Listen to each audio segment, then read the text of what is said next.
Welcome to the Action Shooting Show. It is me tonight. We have Mike Ford. Hopefully someone else will jump on. I'm not really sure. Haven't heard much, but it's been a while since we recorded, and honestly, we wanted to get something in the books. There's been some stuff we want to talk about for a while. So, no matches, any major matches as of recently, but we got a couple up in the pipeline. So we'll be definitely doing some more after actions. I know I've got Ellis's land nav match at the end of this month. Me and Mike will be doing the Cola Warrior. Is that in June, Mike? Yep. Yep, June, and then July is the end of July's Guardian. So we got a busy schedule coming up. So tonight we've been wanting to do kind of a series on a topic for a while. You know, some of our episodes go long. We're going to try not to drone on with this one, but we want to talk about optics for rifles and or sighting systems, I guess I should say, for rifles. And a big part of what we want to talk about with that is we kind of want to go over the pluses and minuses of different stuff. If you've shot for a while, there's not like a one answer that does everything perfect. You kind of have to figure out what you're doing with your gun, what you're going to be seeing, and your eyes, and just a lot of different things. And with that, we want to go over some of the pluses and minuses with it. So I've got my own thoughts. I've got some experience in some of this stuff, and I'll kind of hit on what I know. Mike has experimented a lot more. He's shot a lot of different optic systems, maybe more than I have. I've been pretty well in the LPVO category for a while, but we've both shot a lot of different optics, so we're going to kind of tell you what we think the pluses and minuses, and maybe give you some information that you can do your own research and figure it out. Anything to add, Mike, before we get started in this? No, we'll try to give everybody a brief overview of some of the pros and cons of the different sighting systems, some of our experiences in match conditions and training, and we'll try to have fun. Yeah, awesome. Yeah, because you said all these, there can be a time that they're great and there can be a time that they suck. And shooting on a 25-yard range on a stationary piece of paper is probably not going to tell you that. So starting off, the first sighting system we're going to start with is as basic as it gets, and that's iron sights. There certainly is a lot of different iron sight systems, so I don't think we're going to get too into the weeds on those. You know, you can think of everything from like your Daisy, Red Rider, where you've got like kind of a V with a front post. I think more what we're talking about with a rifle, and I think what you'll more see on most rifles that would be used in like an action shooting sport, would be some kind of post and like aperture in the back. So think like what a M4 has, or not M4, but M16, or the HK, or a lot of these traditional military guns have a round circle in the back that you're looking through, and you're centering up a front sight post. I'll kind of start off because me and Mike shot this actually at Heartbreak this year. They had a irons only division, and we both shot that. So some of this is fresh. Some of the pluses and minuses. Right off the bat, the biggest minus is you got to have fairly good vision, because the further the target away is, it's harder to see. You have absolutely no magnification with this system, so that would right off the bat be a pretty big minus. For me, the plus is they're very simple. Iron, very robust. You can break iron sights, especially if I see a lot of the Magpool backup sights being run sometimes even as main sights, or the flip up sights and stuff like that. There's definitely room for things to break there, but a good set of a carry handle rifle with a front sight post, like it's pretty robust. If you bust those sights off, it probably would have busted off any optic that you had, if it's well made. So the robustness is certainly good. Me and Mike were talking before it started. Weather, rain, and stuff like that, you're not going to get fogged up optics. Now, you could in mud, you could get mud on your front sight or your rear aperture that you would have to be able to clean out. But generally they're pretty immune to the weather. And I'd say once you get practiced and you get your rifle set up for you and everything set up, it's pretty quick to shoot. I don't know that does it better than iron or red dots or LPVOs or anything like that, but I'd say it's a very serviceable optic that that works well. How about Mike? What do you got to add? So, brushing on iron sights, you're going to see quite a bit of variation depending on what rifle you choose to run. Some of the older mill surplus bolt guns will either have a ghost ring armature style or possibly a traditional post front and notch rear. Now, one advantage that you see in a lot of these military weapons is there's some sort of BDC or drop compensation, but those are often very generalized. You are not going to see the kind of BDC results that you might see out of a magnified optic. So, they were probably tuned for whatever load the military contract was expecting to be fired out of that weapon, and you may or may not have access to that same round in similar BDC. We also know that varies from where you're at in elevation, humidity, and temperature. Now, granted, with iron sights, you're working on minute of man or minute of running on target. So you understand those limitations and can work around them. So that's kind of one consideration. They do excel when you're shooting in rain, snow, when you would be getting water or some sort of obstruction. They are not bulletproof, though. You can get mud, you can get snow in those sighting systems that would obscure them just like it would a modern optic. So you still have to take care of those iron sights. They do fail. One thing that I see a lot of with irons is they've got moving parts. So small screws, fasteners, nuts, and you can see them come loose at matches. You can see them, get hit or drift. So you need to really make sure that you have things witness marked, Loctited, and set up to give you success. Let's see, trying to think if there's any other good follow-ups to go with that. Ryan, you think of anything? Yeah, I'll go on, and this is, I guess, an aside.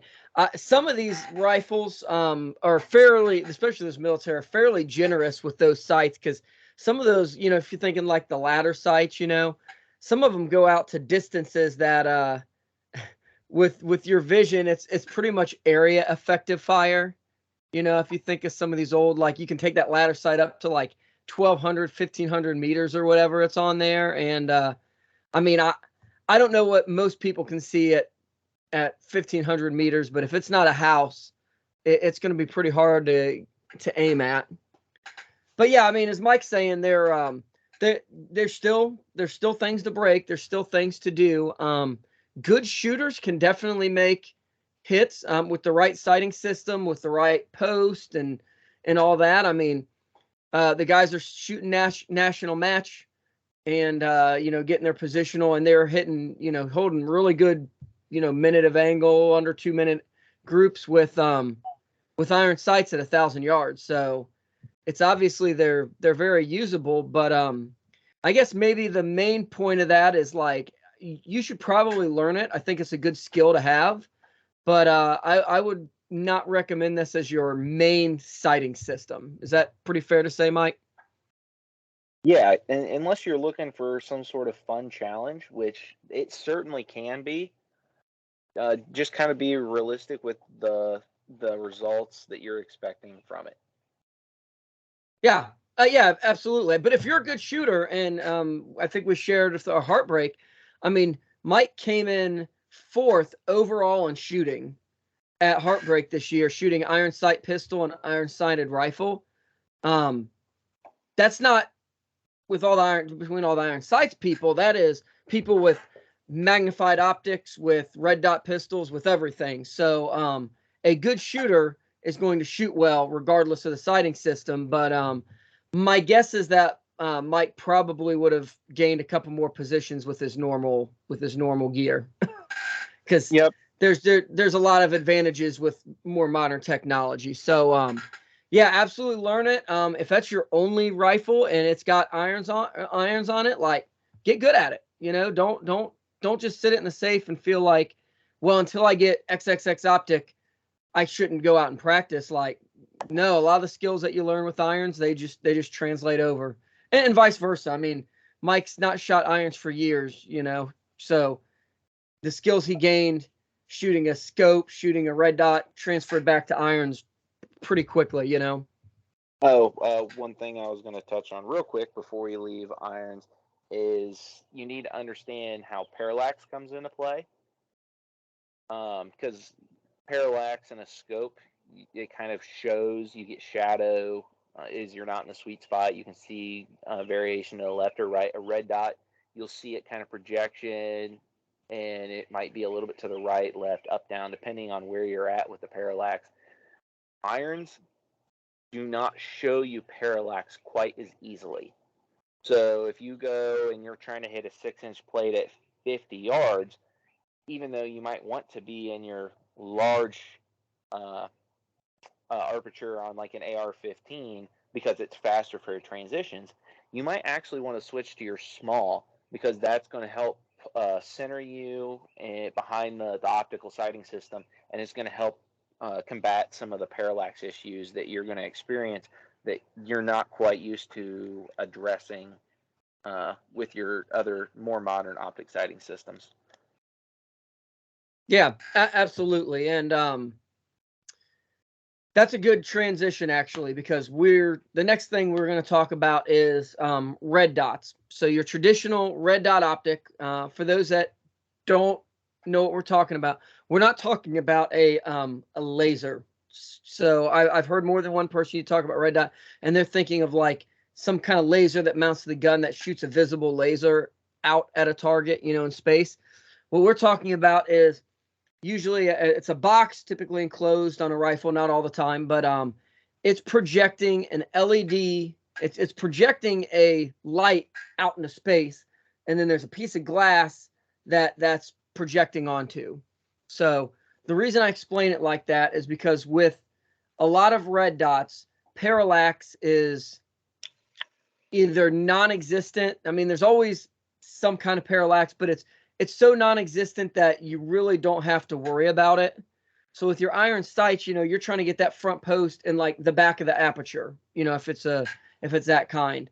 So you want that centered perfectly inside that circle. Well, with a red dot, the way that they're designed, as long as that red dot is touching the point you want to shoot, it doesn't matter. If my screen here is the target, it doesn't matter if I'm in the lower left-hand corner, the upper left hand, any of those.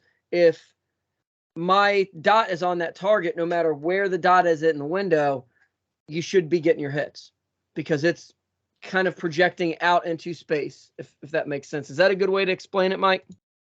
Yeah, that's pretty close to true. I believe there was a study by one of the military units, because they were comparing parallax in holographic, like EOTechs, against some of the aimpoint optics, and they did see that there was some parallax shift. I believe this was to deal with night vision and different positional shooting that you might experience in combat.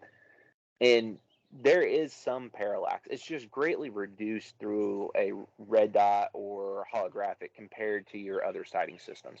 So people say parallax free. It's not parallax free, but it is certainly more forgiving. And for a lot of the close range stuff that we're doing at Run and Gun, it's not something you're going to have to worry about.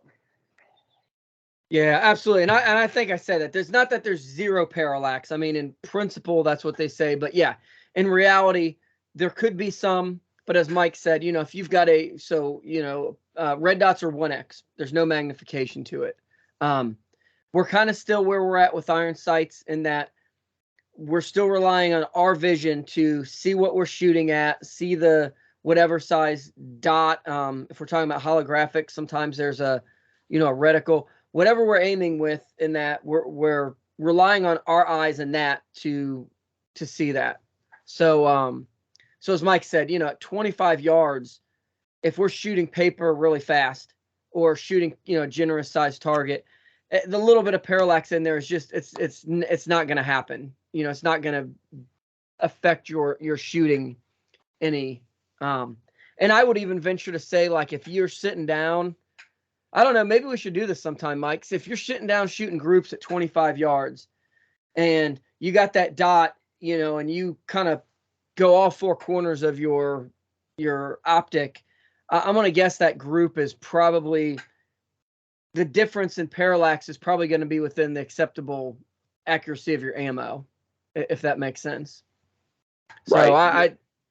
you're just not, there's parallax, but at the distances most people are shooting red dots, you're really not going to see it. I guess if you're doing some precision shooting and you're getting out further, the important takeaway from that is try to put that dot, when you can, in the center of the window. I mean, I don't think anyone teaches red dots as being an excuse to just like shoot the dot when it's wherever, but that is an advantage to it, that you don't have to have things quite so lined up, if that makes sense. Mm-hmm. So Yep.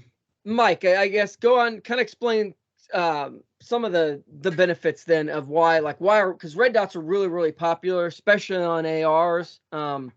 I see them a lot in the run and gun community, and you certainly see them in like the self-defense, the military kind of world, the cool guys on Instagram with plate carriers and stuff. Maybe explain what some of the advantages that they like. All right. So some of the pros, and I'm kind of going to generalize into quality red dots. Your bargain brand red dots may or may not have some of these benefits, but one thing that you normally get with a quality red dot is good daylight visible reticle. So even if you're out there at the range in the blazing sun in July, you can turn it up and you'll still have a sighting system that you can see that's not getting washed out. So that's one nice benefit. The limited effect of parallax can be very nice for rapid engagement, especially shooting around or through ports, under cars.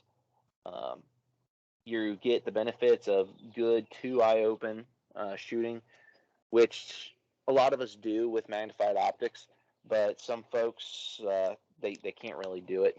Their brain won't function that way, and they'll have to close an eye. Most people shooting red dots don't have that issue.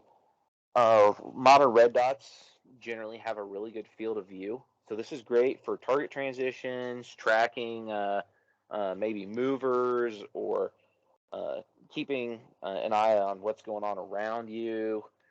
So that's another benefit. Now, with the kind of more forgivable parallax, one of the things that you get, which is a nice added benefit, is let's say you're shooting in the rain, snow, or mud, and something gets on your optics lens.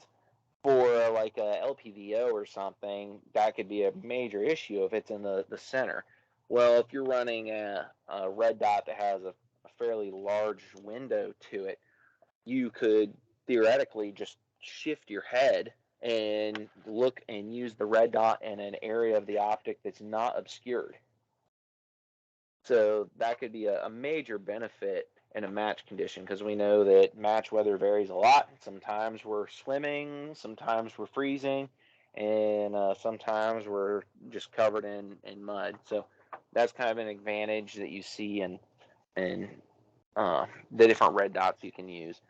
There's a lot of styles. You have the more square, larger windows of something like the Holosun, the loophole optics that are great. You have some of the more traditional tube styles, like your old school aim point. So you can kind of choose your sweet spot. One of the great things with red dots is you don't really have to worry about eye relief. So you can mount that in a lot of different positions on your rail and then choose the optic body, the red dot body that you like. Maybe something small like Aimpoint T2. Maybe you like something with a little bit larger body like an Aimpoint Pro. Or again, if you want something like some of the Leopold or Holosun squared windows, depending on where you put that on your receiver, you can change what's being obscured downrange in your field of view. So that's kind of a nice feature as well. One thing, even though you don't have eye relief issues really with these, I do not recommend mounting red dots out on your handguard. Even though free float handguards do help free float the barrel, you can put pressure on and deflect a lot of these thin aluminum handguards.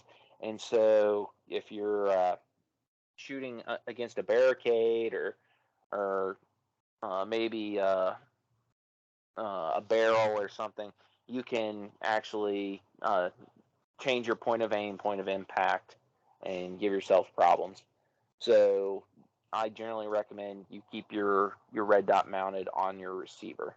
There's a lot of different red dot mounts that you can use too, from your standard height to lower 1/3, which that lower 1/3, if you're running backup irons, essentially, if you're looking at the irons through the red dot instead of being in the center like your traditional standard height, it puts it in that lower 1/3 of the window. So it's a little bit more heads up. Your irons won't obscure your view down range of your dot. So that's kind of a nice benefit. And then there's also mounts for the 193 or even higher if you're running nods and like having that skyscraper high mount. So that's just a lot of some of the benefits and quirks and stuff. Cons, I don't know if Ryan's ready for me to get into cons yet, but you No, need let to. me Okay. yeah, let me do a couple more kind of hitting on the pros. So one thing Mike mentioned is barricades. That's one thing I've really noticed with red dots is if you're shooting, let's VTAC, we see a lot in competitions. They're a pretty good analogy for a lot of different weird shooting positions you may get into in the real world. With an LPVO, getting on the ground especially, that's where I really notice it. Getting the gun low, it can be really hard to get your head and eyes and shoulder and everything and get a good sight picture with an LPVO. It's a lot easier with a red dot because, again, as long as you got the dot, you can see the dot and you can see it on the target. It kind of doesn't matter where it's at in that window. So I would definitely say that that's a big benefit. Mike's talking about the configurability. You can move dots up, down, left, right a lot easier. And I don't know that we kind of mentioned it, but they tend to be a very light system. So I'm not one that really cares about the weight of my guns, but I can see that some people are. There may be reasons that you want a really light gun, and a red dot is really, I mean, you can get some pretty small red dots that in mounts that, they're adding a couple, very few ounces to the gun and do a really good job. So that for those people looking for like a real lightweight rig for whatever your goal is, that's a pretty easy way to do that is with a red dot. So that's that's the pros to it. I Mike, thought I of a guess few more pros real quick. okay, and then you can go into the cons, and then if you miss anything, I'll kind of toss it into. All right, quick a couple of pros is red dots make really good secondary sighting systems for your LPVOs, your MPVOs, or higher magnification optics. And they also work real great for sometimes awkward position shooting.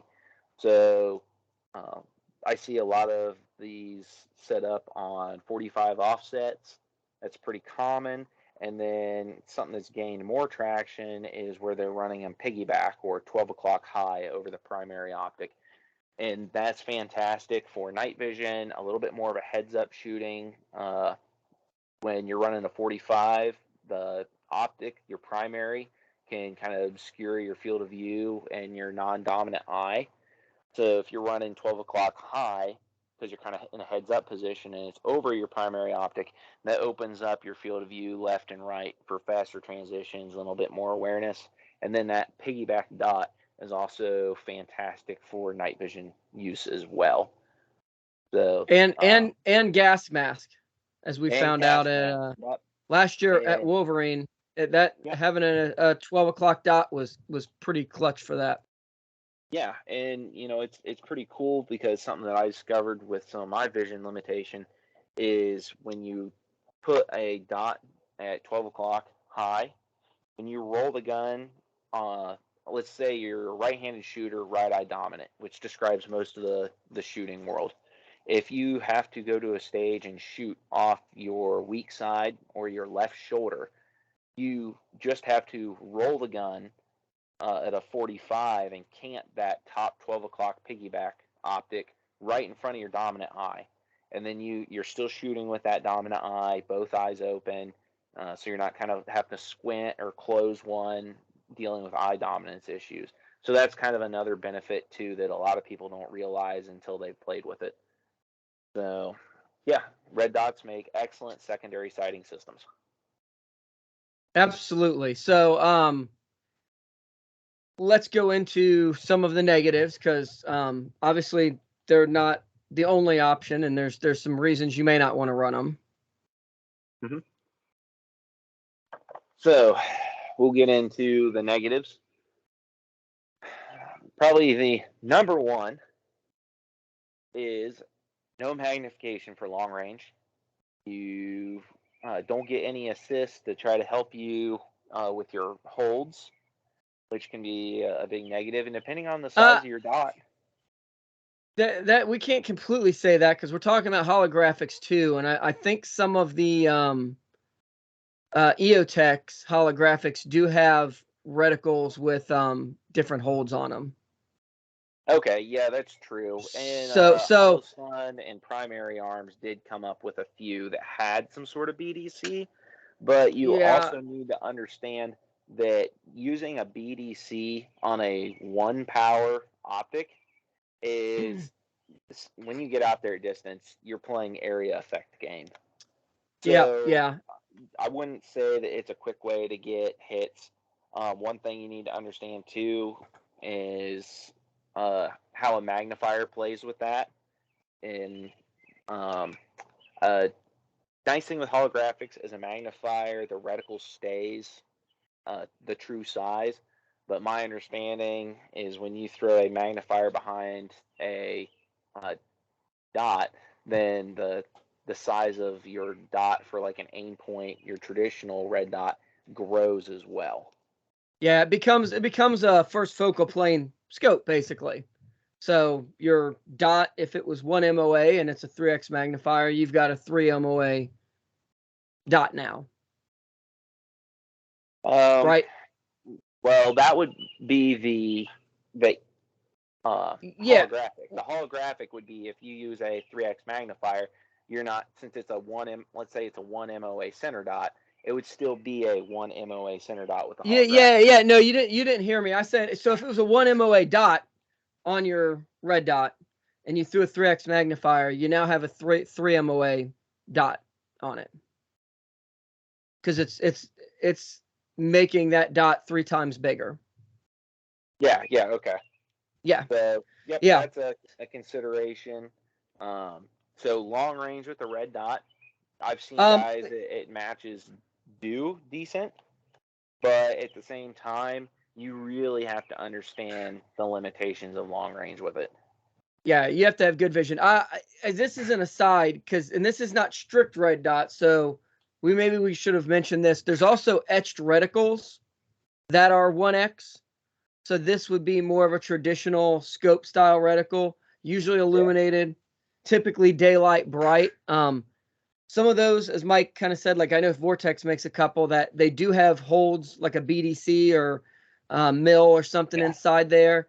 And I believe at least one of Vortex's, I'm sure others, they have models actually with like a elevation turret that you can, I don't know if it's BDC or if it's just MOA or mills or what, but I believe you can actually adjust that dial that like you would dial a scope. So I would definitely say it's still a con, like Mike's saying, because we're trying to shoot 300-400 yards and we're not really seeing any better than iron sights.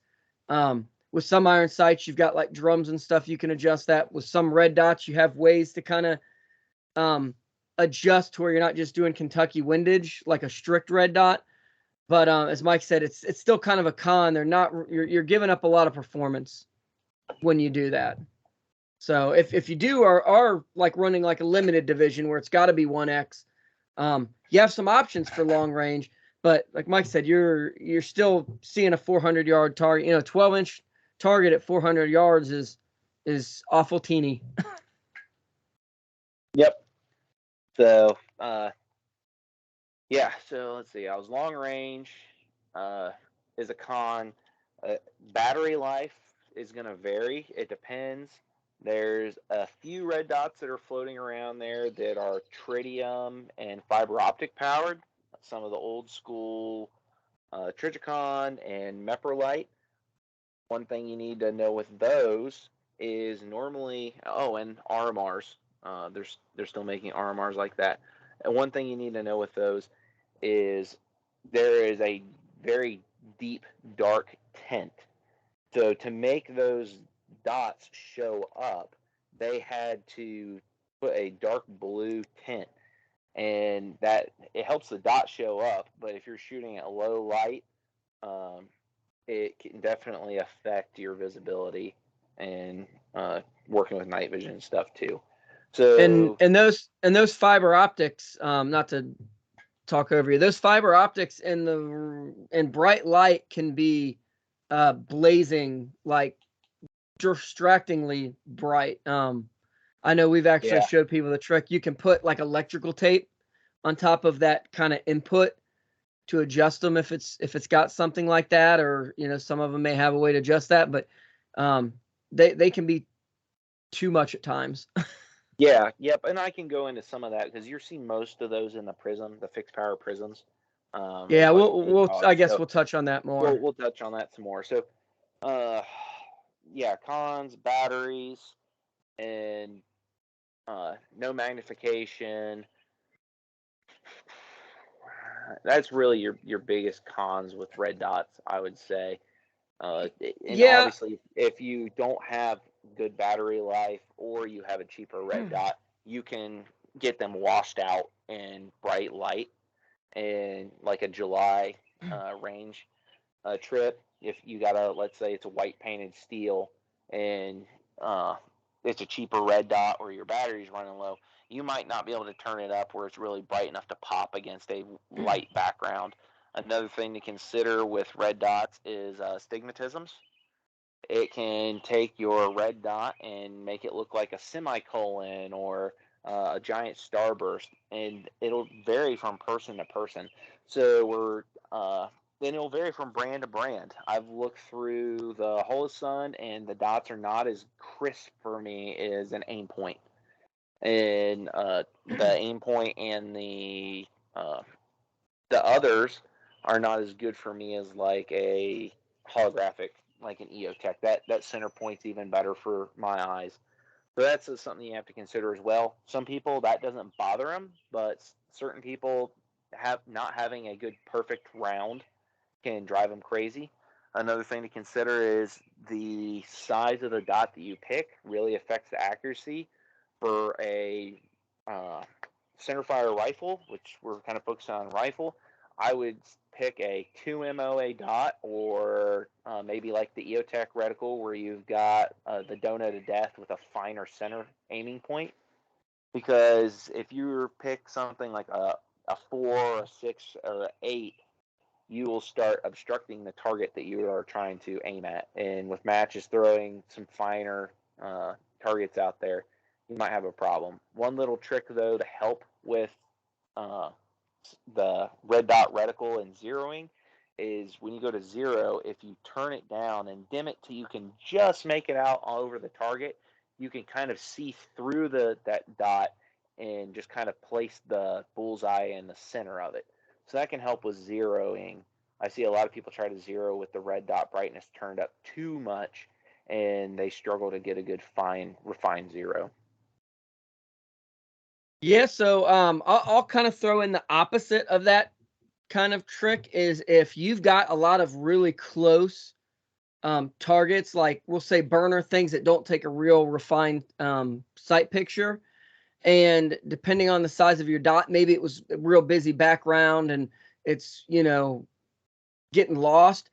Sometimes you can turn that dot up as, as brighter than what you need. And the red dot almost, what they call it, blooming, where it's like really, really bright. That may help it show up in a situation where normally it wouldn't. So that's kind of the opposite of that trick. Mike's saying, so for fine, you want it real, generally you want it as low as you can have it. And the idea with the red dot is you're looking at the target. I guess we really missed that, or maybe you said it not the same way. With a red dot, you can be very, very target focused, which can be a big benefit. So yeah, being able to have that dot just bright enough that when you bring it up, you can see it, but not so bright that it's distracting is kind of normally how you want to set it. But sometimes you can use that bloom to your advantage. I'll kind of go into a little bit more. Mike talked about battery life. Some of these are solar powered, actually have solar panels that run it. And some of them have batteries that you can leave them on for 2 or 3 years and they last. Besides for dead batteries, the other thing here is that most of these, if it's not an etched reticle, is these are mechanical devices. These are electronic devices, so they can just die. I mean, if they get a good hard hit, they can die. If they get wet, they can die. Or you get a bad battery that it sends out too much electricity and fries it out. Like most gun stuff, if you buy a good quality one, we're talking EOTech, the aim points, the Trijicons, some of the higher ends of like Vortex probably even fall into that. But if you buy a good one, you're probably not going to have it die. I don't want to make it sound like it's just a huge problem, but anything electronic, anything like that, they can die. Your battery can, wasn't made right in the factory and loses energy too quick, or whatever it is. So it's probably good to have a spare battery. Usually it's good to have backup sites in general. So these are still electronic things that can not last. So that would be a another disadvantage. Now we talked briefly about etched reticles. With an etched reticle, if your battery dies, the electronic parts die, now you just kind of have a 1x scope with your reticle inside of it. So you don't get the benefits of the near parallax free of a red dot with an etched reticle, but you do get some other benefits with that. So if you're wanting to run X and you're worried about that for some reason, or you're really not good at keeping up on batteries and stuff like that, etched reticle is maybe the option there. So I think Mike briefly mentioned, and I guess we'll just make a quick pass at it, but you can get magnifiers for your red dots. So those typically are on some kind of arm that would swing over in front of the red dot or swing off when you're not using it. Some people will talk about, well, this is a good way to get, if you've got some shooting to do at a further distance, you swing that in, you swing it back. That can help you to see better. As we kind of mentioned, you're magnifying the dot too, unless it's an EOTech or like the holographic. The couple downsides we'll briefly mention, and because me and Mike talked about this before we went on the air. Eye relief in most of them is really, really poor. You've lost that benefit of the red dot now, because now you have to have a specific eye relief, and usually they're a lot worse than like a LPVO or something like that. They do add some weight, so again, now you've lost the advantage of the light red dot. And I don't think either of us have used much of the newer ones, but the older ones, the glass quality was really not that great. So I've used one at one match a long time ago. Mike's had a little bit more experience, I don't know, in recent years, but I would kind of say that I don't know that it's an option I would recommend if that's your thing and red dots are all you have. Like, certainly buy one, like try it out. I'm sure there are people out there that are yelling at their computer screens because they use a magnified red dot and think it's the bee's knees and it's the best. I guess my argument would be if you're really using a magnifier much, you probably just want to either look at a magnified like prism or etch reticle, or you just want to look at an LPVO if you're wanting to switch between one and magnified. So, anything you want to add about that before we go on, Mike? Yep. So my experience with the magnifiers, I've used the an older burst one for a while in 3-gun, an early running gun. I've got an EOTech one now, and then I've looked through some different Vortex ones that matches. Generally, and Aimpoint. The best glass quality was the EOTech and Aimpoint, but there's a pretty steep buy-in on those. You're adding, of course, weight and mechanical moving parts, and you actually have to zero or line up the magnifier to make sure that your reticle is centered in it when you use it. These often have limited eye relief, so you get into a pretty tight eye box, worse than LPVOs. We're talking like 4-power ACOG. Those are the charging handle type eye relief. And then also light transmission. You are setting up an extra set of lenses behind, and so it can affect your, of course, optical clarity with the cheaper ones and light transmission as well. So I generally look at those. Like, I've got a magnifier on my night vision rifle, and it sits there as an option because I can still use that rifle, and I've used that rifle to make hits out to 550 yards first round impact. So obviously the upper receiver can make those kind of shots, but it's really not something that I see myself doing. And for a night vision match, I would just flip the QD lever and pull it off. But it doesn't hurt to have. If you are not running night vision and using a red dot or holographic as your primary sighting system for 90% of your engagements, then I would strongly just go ahead and suggest looking at a LPVO. So they're functional, but they're not great, the magnifiers. Yeah, I think that's now again, this is one of those things, like if you've got one and you use it and it works great for you, like, hey, we're not telling you don't use it. I'm just saying I think both of our opinion is that, like, if you don't have one, your money is probably better spent elsewhere to fill that magnified role. So that's a good segue into our next thing, which is prism sights and etched reticles of the magnified variety.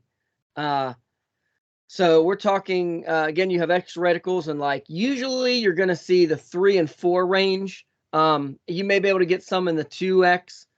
I know they still make some in 5X, and I know there's a 6X, and I don't. Some of the Trigicons, don't they have like a 10X ACOG as well, Mike?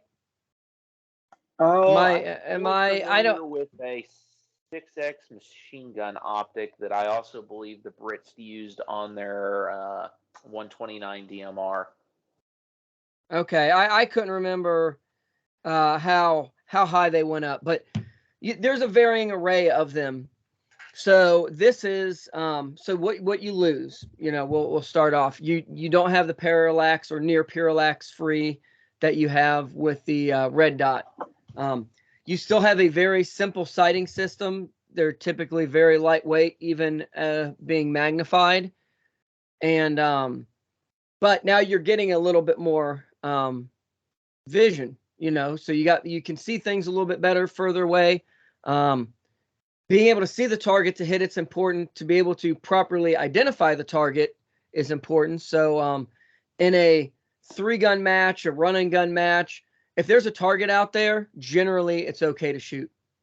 In life, in hunting and whatever you're doing, not everything downrange is something that you want to shoot. So, this is an aside, I guess, but there's a lot of people that I can hit a target at, when I was in the military, I was hitting targets with iron sights at 600 yards or my red dot at 600 yards. Okay. How well could you identify that target at 600 yards?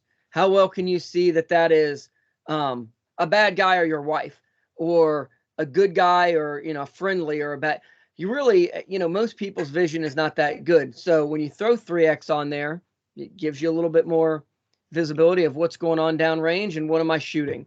I think that's the big benefit. Most of these still have, from what I've seen, pretty good eye box. Your obviously with the red dot, it's near parallax free. Your eye can be right up against it or really far back. You don't get that quite as well, but you still get a pretty good vision with them. So I think that's the two big ones. And like I said, this is the ACOG is probably the king of this kind of optic. You've got the electronic ones, you've got the tritium ones, you've got the fiber optic ones. I mean, there's they're super tough. I know, Mike, you just got one, so maybe you can fill in some more of the things that I missed on, like what are the benefits of these kind of optics? Yeah, I can touch on some of this stuff. So the prisms were kind of the first very durable magnified optic that you saw issued to a majority of like an armed forces service branch. So obviously, durability is pretty awesome. So that's a huge benefit for the action shooting sports. The one thing that you get with a fixed power optic is a lot of them have really good, the better quality ones, I should say, have very good optical clarity. Trijicon is known for just extremely good optical clarity on the ACOGs, excellent light transmission.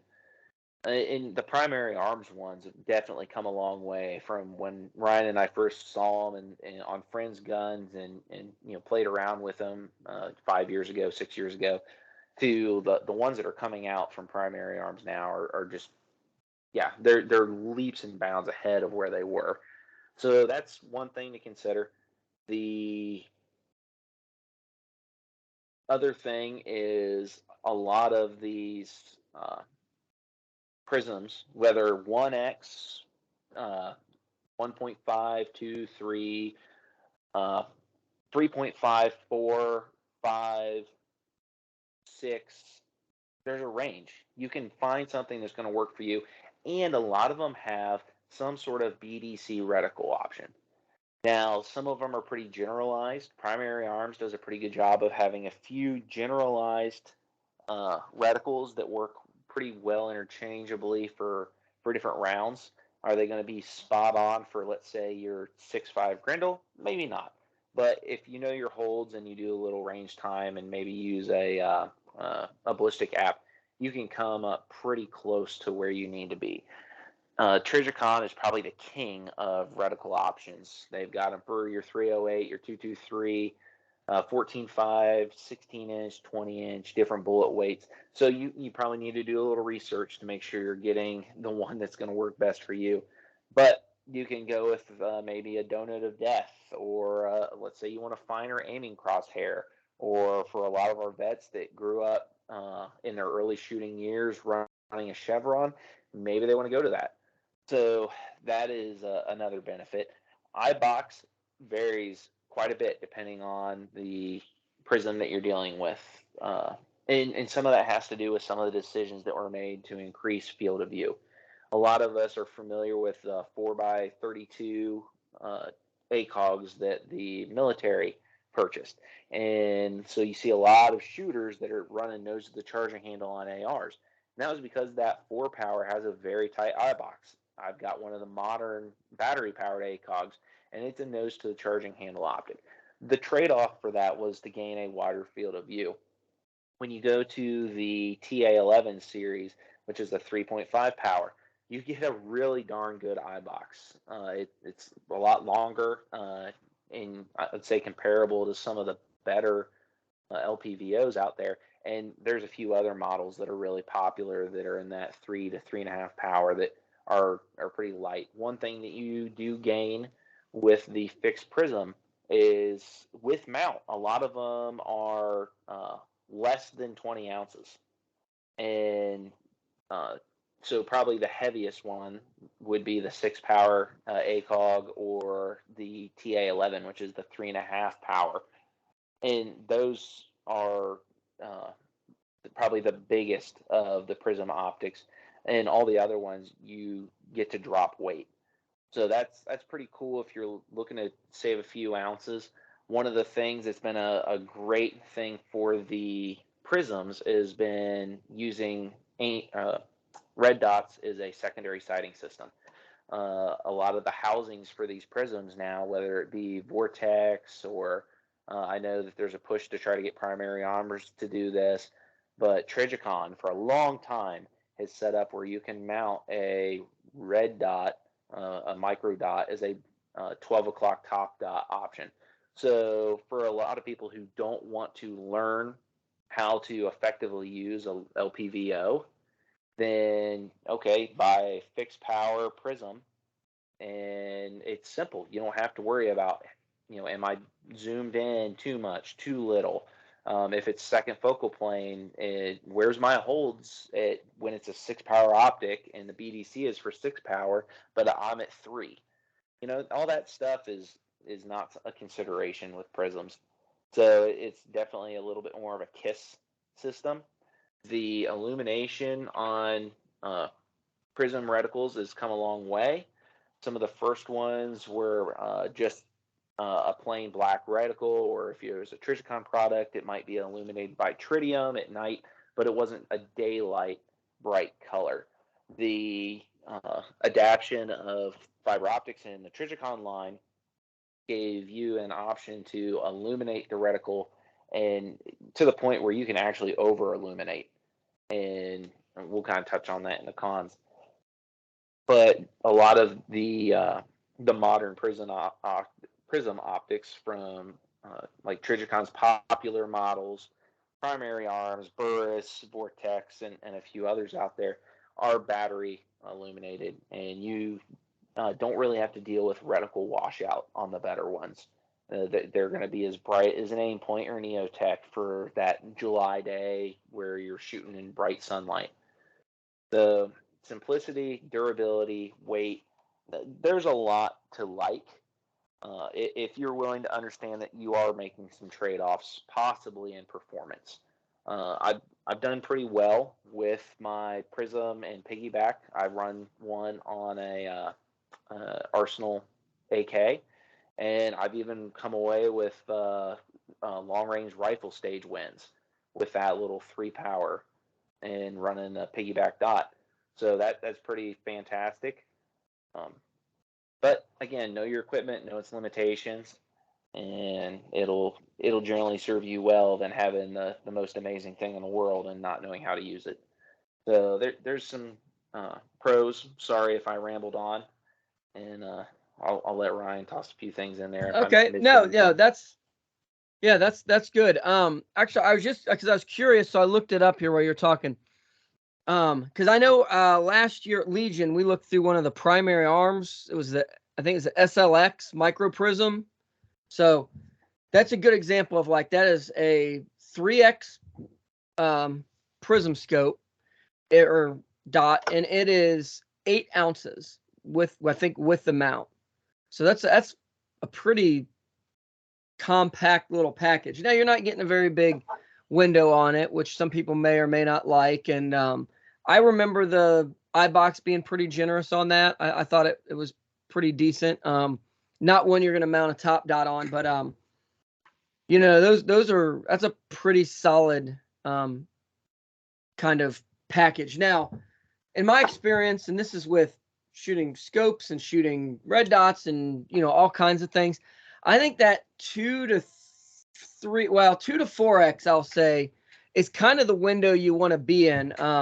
I honestly think like 2.5 to 3. Like if I was going to have a do all magnification, that 2.5 to 3, I think, is a pretty solid zone to be in.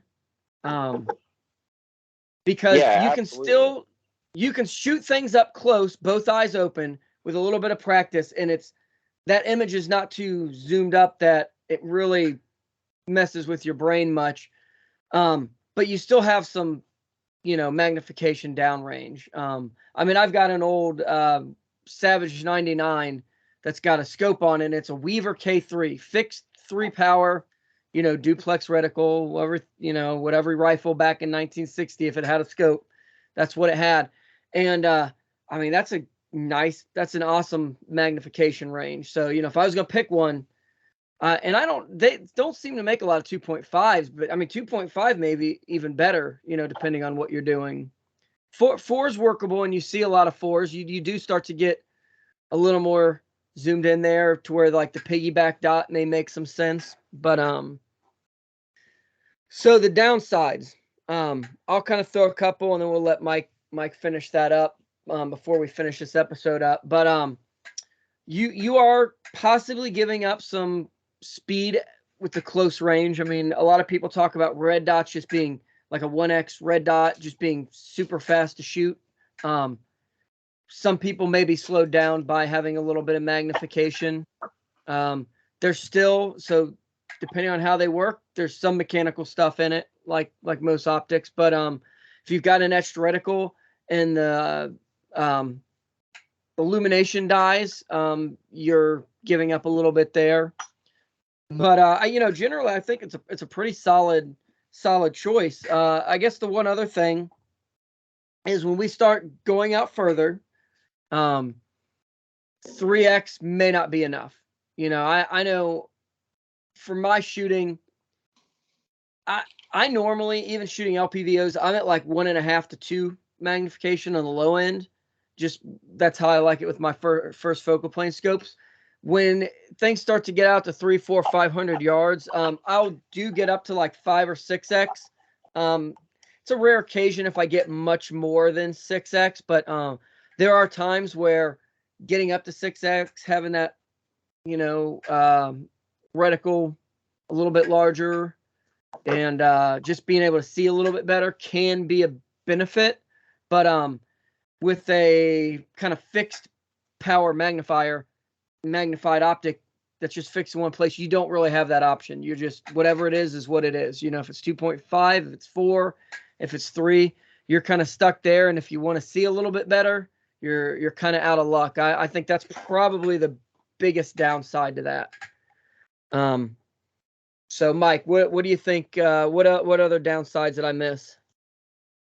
Well, I think you touched on it pretty well. With you're fixed in a certain zoom range, and of course, one thing you have to consider if you do the Trigicon with the fiber optic is sometimes it gathers so much light it blooms out the reticle. And so, old school trick to help with that is to take like electrical tape or something and run it over the fiber, like part of it. And so it's not going to gather quite as much light. It'll make it a little bit more tolerable, and that can help you out. Generally, if someone's very serious about shooting and wanting to shoot well, I'm not normally going to suggest a prism optic just because of the shortcomings with not having a zoom range and stuff like that. But I would say that with modern prisms, between Trigicon and Primary Arms, and even I'll say Vortex in this, if you come to me with a budget, and this especially is a shout out to Primary Arms and Vortex for what they're doing.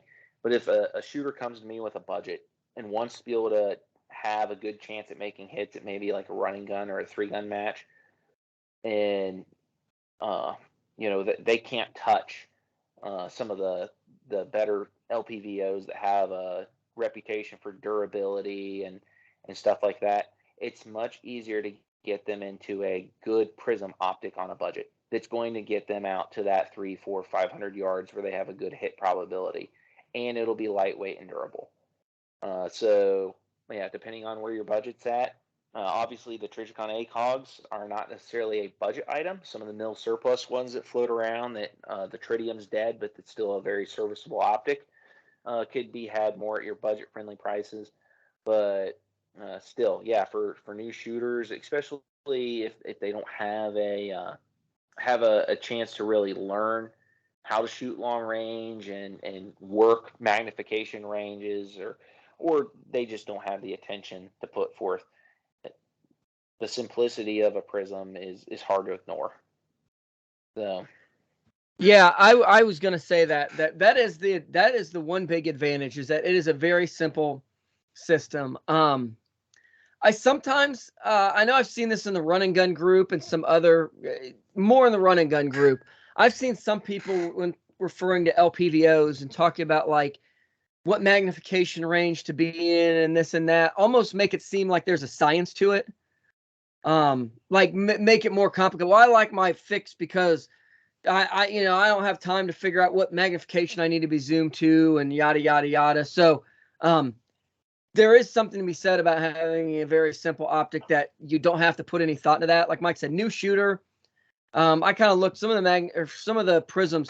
I mean, 250 to like $400 can get you a very, very solid prism, 3x optic. So that's hard to beat. There's not a lot of. It'd be hard pressed for me to say under $400 a good like LPVO that I would put that would be as durable as that. And there's some options that are that cheap, but as far as like good quality, it's hard to get much cheaper than that. So the simplicity is definitely the benefit there, and I agree with all Mike's downsides too. I mean, you're giving up some things, but maybe that's what you want. It is simple. It is easy for a new shooter. It's kind of less to think about. They can just focus on maybe they're if you're brand new, maybe just thinking about like worrying about fundamentals is what you need to worry about most, and not even scope. Yeah, where you're zoomed really doesn't make a huge difference in a lot of things, but it's just one less thing to think about for you. Well, just get rid of that. So I do think that's a big benefit to those. So I think we're gonna stop here. I know I don't want to get too deep in this, and I think the next episode we do on this, we're gonna talk about low powerable variable optics. So that's LPVO for short, and medium powered variable optics, MPVOs, which are getting a little more love lately. And I know we have a lot to say about that. And I think those are good as their own episodes, because there's a lot that can be said about them, pros and cons. So we're going to wrap this up. Again, I would say whatever sight system you use, we're trying to tell you what we've noticed is like good and bad things, so people can make a good informed decision.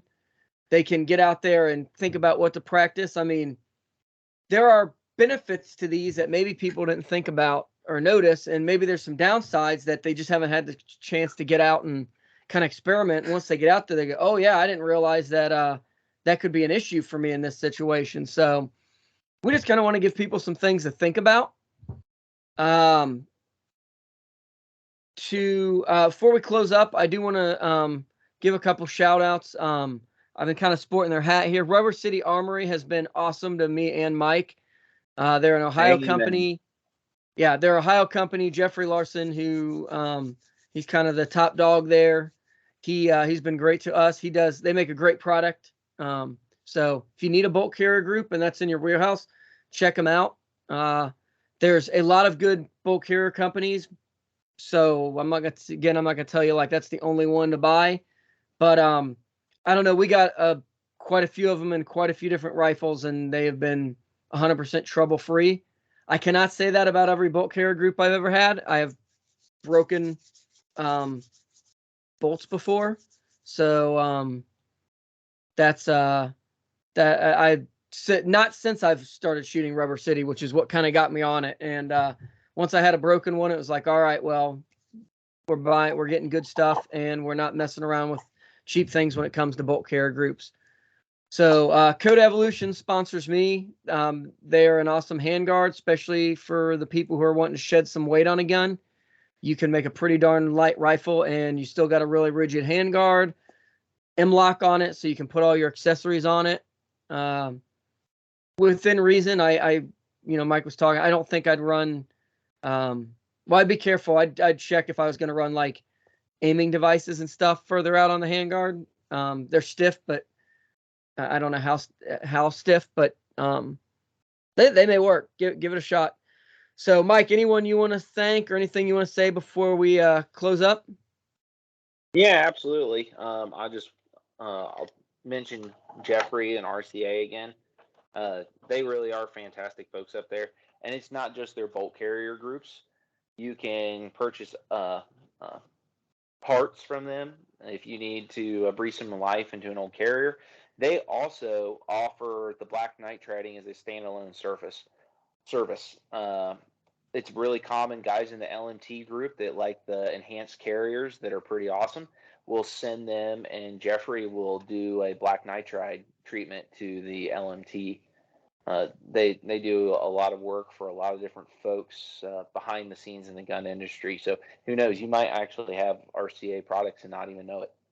So yep, big thanks to Jeffrey and his crew. Another big thanks. Go ahead. Oh, I was gonna say I should have mentioned that. Actually, they nitrided my older double stack 1911, and it looks phenomenal. I mean, it's taken a beating, and it still looks phenomenal. So, yeah, that is a great service. Yeah, he saved a Glock slide for me.